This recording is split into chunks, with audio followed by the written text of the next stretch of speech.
आर्हत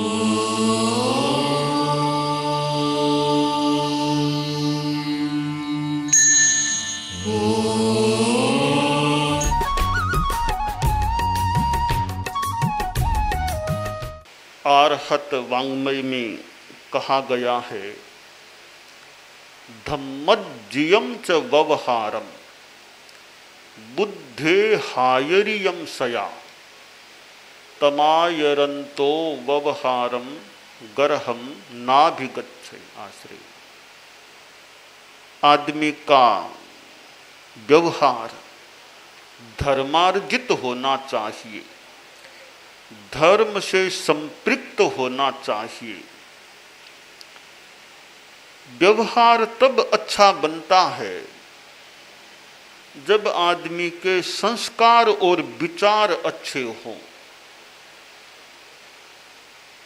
एक नदी के दो तट, एक तट है विचार और दूसरा तट है आचार व्यवहार।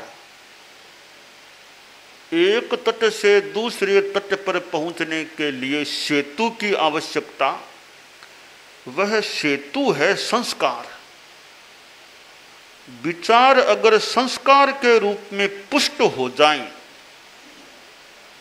तो फिर वे आचार व्यवहार को भी अच्छा बनाने में समर्थ हो सकते हैं। विचार को सम्यक ज्ञान के रूप में देख लें और संस्कार को सम्यक दर्शन के रूप में देख लें और फिर व्यवहार आचार सम्यक चारित्र के रूप में, इन तीनों की संयुति हो जाती है तो मोक्ष मार्ग बन जाता है। सम्यक दर्शन ज्ञान चारित्राणि मोक्ष मार्ग है। तीनों का योग मोक्ष का मार्ग है। साधुओं के लिए आचार की बात है, श्रावक के लिए भी आचार की बात है, पर आचार के लिए सम्यक श्रद्धा और सम्यक ज्ञान वह पृष्ठभूमि में होना चाहिए। हम लोग अभी अहिंसा यात्रा कर रहे हैं। 9 नवंबर 2014 को दिल्ली से इस यात्रा का शुभारंभ किया गया था। दिल्ली से चलकर उत्तर प्रदेश, हरियाणा, मध्य प्रदेश, राजस्थान, बिहार, फिर नेपाल चले गए। नेपाल में काठमांडू गए, फिर विराटनगर, फिर आगे भूटान, बंगाल, नागालैंड, मेघालय, असम, अभी पुणे बिहार प्रांत में विहरणमान है। और आगे फिर कोलकाता चतुर्मास, कोलकाता क्षेत्र में, फिर उड़ीसा, तमिलनाडु, कर्नाटक, आंध्र प्रदेश, तेलंगाना आदि आदि प्रांतों का स्पर्श संभव है। 3 बातों का प्रसार इस यात्रा में करने का प्रयास कर रहे हैं। वे 3 बातें हैं: सद्भावना, नैतिकता, नशा मुक्ति। कि आपस में सद्भावना होनी चाहिए। भारत में विभिन्न जातियां हैं, विभिन्न धर्म संप्रदाय हैं, विभिन्न राजनैतिक दल और विभिन्न भाषाएं हैं। इनसे जुड़े हुए लोग एक दूसरे के विचार से सहमत हो अथवा नहीं, मतभेद भी रह सकता है, पर मनभेद की स्थिति न बने। एक दूसरे के प्रति शत्रुता, वैमनस्य का भाव न रखें। भ्रातृभाव, बंधुत्व भाव, मैत्री भाव, सौहार्द भाव रखें। 4 भावनाएं मैत्री, प्रमोद, कारुण्य, मध्यस्थ्य, कितनी सुंदर भावनाएं हैं। सत्वेषु मैत्रीं गुणेषु प्रमोदम क्लिष्टेषु जीवेषु कृपापरत्वं मध्यस्थ भावं विपरीत वृत्तौ सदा ममात्मा विदधातु देव। प्राणियों में मैत्री का भाव, गुणीजनों के प्रति प्रमोद भाव, संक्लिष्ट जीवों के प्रति करुणा भाव, विपरीत वृत्ति परिस्थिति में मध्यस्थता का भाव। तो मैत्री भाव रहे, मैत्री में आनंद होता है। मिट्टी में सब भूएसु, मिट्टी में सब भूएसु बेरम मज्जन के नहीं आश्रय। सभी प्राणियों के प्रति मेरे मन में मैत्री भाव, बैर किसी के साथ नहीं। तो यह सद्भावना का संदेश जनता को सुना रहे हैं। दूसरा सूत्र है इस यात्रा का नैतिकता। आदमी जिस किसी क्षेत्र में कार्य करे, जो भी कार्य करे, उसमें प्रामाणिकता, ईमानदारी रखने का प्रयास रखे। और तीसरा सूत्र है नशा मुक्ति। बीड़ी, सिगरेट, शराब आदि आदि नशीले पदार्थों के सेवन से आदमी बचे। इन तीन चीजों को बताया भी जा रहा है और कितने लोग इन सूत्रों को संकल्प के रूप में उच्चरित करते हैं, सम्मान देते हैं, स्वीकार करते हैं। इस यात्रा में जगह जगह जाना हो रहा है और जैन अजैन विभिन्न लोगों से संपर्क हो रहा है और उन्हें अच्छा जीवन जीने का परामर्श, उपदेश दिया जा रहा है। आज नशा भी फैला हुआ है। हम बिहार प्रांत में हैं, यहाँ नशा मुक्ति की बात और प्रयास हो रहा है, पर कितने लोग नशा करने वाले भी होंगे। बिहार की बात एक बार छोड़ भी दें, पूरे विश्व में कितने लोग नशा करने वाले और नशे से अपना नुकसान भी उठा सकने वाले। दार्शनिक बैठा था, कार्यक्रम की आयोजना हो रही थी। आयोजक मंडल का एक कार्यकर्ता आया तो दार्शनिक के सामने शराब की बोतल रख दी। दार्शनिक नशे से दूर रहने वाला, बोतल को रखा गया, दार्शनिक ने बोतल को हाथ में ले लिया, बोतल का ढक्कन खोला, सामने मिट्टी पड़ी थी, मिट्टी में शराब को गिरा दिया। आयोजक मंडल का वह व्यक्ति आया जिसने शराब भेंट में रखी थी, कहा महोदय यह क्या किया आपने? कीमती शराब आपने सम्मान के साथ आपको हमने दी थी, आपने उसको मिट्टी में गिराकर तो हमारा एक तरह से अपमान किया है। दार्शनिक बोला भैया तुमने तो शराब मुझको दे दी थी, वो तो मेरी हो गई, अब मैं पीऊं न पीऊं क्या करूं, मेरी इच्छा की बात थी, फिर भी तुमने अपमान का अपमान हो भी सकता है। तो देख, अगर मैं शराब को मिट्टी में नहीं गिराता और पी लेता तो शायद शराब मेरे दिमाग को मिट्टी में मिला देती, इसलिए मैंने शराब को ही मिट्टी में मिला दिया है। तो नशे से कितना नुकसान हो सकता है। और ये अनैतिकता,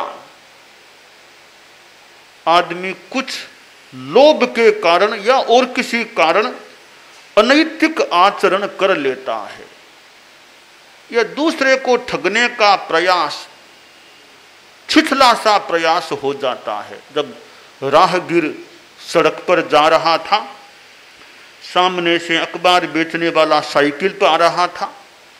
राहगीर ने सोचा कि एक आज का अखबार ले लूं, रास्ते में चलते चलते पढ़ लूंगा। कहा भैया एक अखबार की प्रति दो। पैसा लाओ, कितना? एक चौवन्नी लूंगा। राहगीर ने एक जो भी चौवन्नी थी उसके हाथ में थमा दी।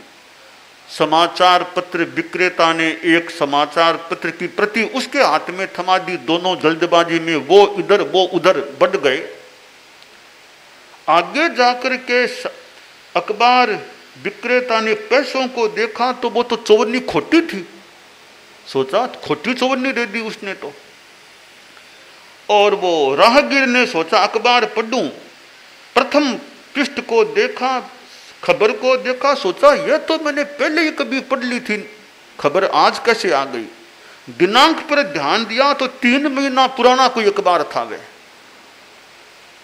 राहगीर ने समाचार पत्र विक्रेता को धोखा दिया और समाचार पत्र विक्रेता ने राहगीर को धोखा दे दिया। चोर चोर मोशरे भाई, एक दूसरे को ठगने का प्रयास। ठगी में तात्कालिक लाभ किसी को मिल भी जाए, पर अच्छी समाज व्यवस्था के लिए और अपनी आत्मा के कल्याण के लिए यह बाधक तत्व होता है बेईमानी। और सद्भावना, आपस में अच्छे संबंध रहे। हम सब मानव हैं, तो मानव क्या, पशुओं के प्रति भी मैत्री भाव रहना चाहिए, सब प्राणियों के प्रति, पर मानव के प्रति तो विशेष रूप से रहना चाहिए कि सद्भावना रखें। विचार भेद हो सकता है, पर वैमनस्य की स्थितियां क्यों रहें। विचार का सम्मान भले न करें, पर व्यक्ति का सम्मान करने में कहाँ बाधा है। जो उचित हो उतना सम्मान करने में कहाँ बाधा होती है। खैर, विचार भिन्नता के आधार पर संपर्कों की सीमा तो हो सकती है, पर अनपेक्षित वैमनस्य लाभदायी नहीं होता है। परम पूज्य गुरुदेव तुलसी, परम पूज्य आचार्य महाप्रज्ञ जी के पास मैं रहा हूं, हम में से कितने लोग रहे हैं। और गुरुदेव तुलसी जैन शासन के एक प्रभावशाली और एक प्रख्यात और एक महान प्रभावक आचार्य थे, ऐसा मुझे लगता है। जैन शासन के उन्नयन में उनका योगदान रहा है। और आचार्य महाप्रज्ञ जी जो जैन आगमों के संपादन में कितने संलग्न रहते थे, उनके पास हम लोग रहे थे। तो गुरुदेव के पास अमर मुनि की बात भी चली थी। गुरुदेव ने फरमाया था कि आगरा हम लोग गए थे, आगरा में उपाध्याय अमर मुनि जी से हमारा मिलना हुआ, थानक में गए थे, वो संस्मरण अपना सुनाया करते थे। और बात तो यहाँ तक फरमाते कि आचार्य महाप्रज्ञ जी उस समय मुनि श्री नथमल जी स्वामी टमकोर के, उन्होंने वहाँ साहित्य को देखा। साहित्य को वो पन्ने पलट रहे थे, तो अमर मुनि जी बोले, मुनि जी क्या देख रहे हो आप इसमें। तो कभी हमारे पास पृष्ठ नोट है कि अमुक अमुक या अमुक पुस्तक में तेरा पंथ के बारे में आलोचना थी, वो मैं देख रहा हूँ। तब अमर मुनि जी बोले, मुनि जी वो पन्ने सब अब चले गए, ये नए संस्करण में उन सबको हटा दिया है मैंने। तो गुरुदेव हमें वो एक अमर मुनि के साथ सौहार्द के संबंध की बात उन्होंने फरमाई थी। तो उपाध्याय अमर मुनि जी, आज आचार्य चंद्रनाथ जी का समागमन हुआ है। मुझे काठमांडू की स्मृति हो गई, जब वहाँ आपत्ति की विपत्ति की स्थिति थी, तब वहाँ आप पहुँची थी और मेरे पास भी पधारी थी। उस समय वो मिलना हुआ था। आज पुनः आचार्य चंद्रनाथ जी का यहाँ पादार्पण हुआ है। और मानव जाति के उत्थान के लिए, कल्याण के लिए जितना कुछ हमारे द्वारा हो सके वह होना चाहिए। और हम अपनी साधना के प्रति भी हम सभी जागरूक रहें कि हमारी साधना में भी निर्मलता रहे, और फिर इसके साथ साथ दूसरों को जितना कल्याण के पथ पर अग्रसर करने में हम अपना योगदान दे सकें, वह हमारे लिए भी अच्छी बात और औरों के लिए भी अच्छी बात हो जाती है। जैसा कि श्लोक में एक कहा गया है, अन्नन्न देश जाया अन्नन्ना हार परिबुद्धि शरीरा जिन शासन मनुपत्ता सभ्य ते बंधवा मुनिनो आश्रय। कि विभिन्न अन्य अन्य देश में स्थानों में पैदा हुए भिन्न भिन्न प्रकार के आहार से परिपुष्ट परिपोषित शरीर वाले व्यक्ति जब जैन शासन में आ जाते हैं, दीक्षित हो जाते हैं, उसको प्राप्त हो जाते हैं, वे मुनि, वे साधु या फिर वे साध्वियाँ आपस में भाई बहन भाई हो जाते हैं, बहनें हो जाती हैं। तो जैन शासन जिसमें इतना अहिंसा पर ध्यान दिया गया है और अभी तो हम बिहार की भूमि पर हैं, बिहार प्रांत में हैं, जो प्रांत भगवान महावीर, जो भूमि भगवान महावीर से जुड़ी हुई, और पता नहीं कहाँ कहाँ भगवान महावीर का प्रवास हुआ होगा, पादार्पण हुआ होगा, विराजना हुआ होगा, कहाँ कहाँ देशना हुई होगी। तो भगवान महावीर से जुड़ा हुआ वह क्षेत्र, और फिर विरायतन,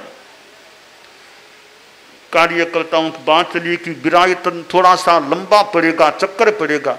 मैंने कहा चक्कर मुझे मंजूर है, विरायतन जाने की इच्छा है मेरी, विरायतन मुझे जाना है, ये मेरी इच्छा है।